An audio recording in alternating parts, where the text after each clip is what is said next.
Hello, this is EJ with the news, and today we have a report on dust devils. So I'll send it over to Weatherman EJ to talk about the devils and their details. Thank you, EJ.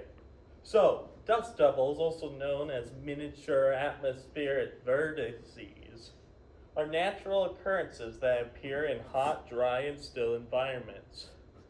So, EJ, how do these spiraling whirlwinds come to form? I was just about to get into that, but it's when heat from the sun hits the ground, creating a great margin of heat in the air above it. And as you know, hot air likes to go up. When it goes up, it leaves a low pressure area right above the surface. When the area is low pressure, there's more space for more air. So the air around it starts rushing in and rotates, making a vortex. Wow, and for a name like Devil, they must be pretty dangerous, right? How many people do they take per year? Well, no, they aren't that dangerous actually. In all my research, I found only 4 cases where deaths were caused by them. 2 of them were from separate house collapses, and another 2 were caused by an incident where a bounce house got launched into the air, as it was light and had a large surface area. Speaking of tornadoes, what other ways are they different than one? Well, a very simple difference is that dust devils form from the ground upwards.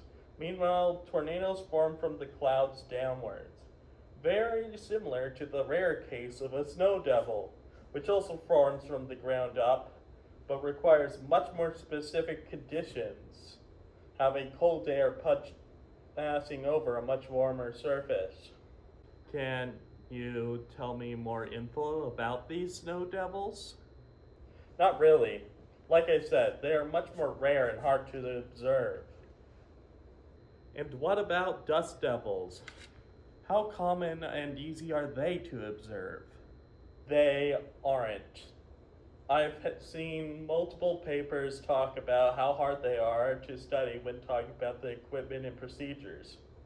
Some find it more consistent to just observe them on Mars. Wait, it's easier to reach them on an entirely different planet rather than researching them just down here? Mostly, they aren't going to get all the information they want. The physics is different there, and the gravity is much lighter. Though the dust particles can much more easily be launched into the air and become much more taller. The climate of it is just perfect for creating a ton of them. So they're just really common and easy to see there, where they're pretty rare here and much harder to observe. Well, that's all the time we have for tonight. Thank you, EJ, for coming to the talk with us. Well, thank you, EJ, for hosting.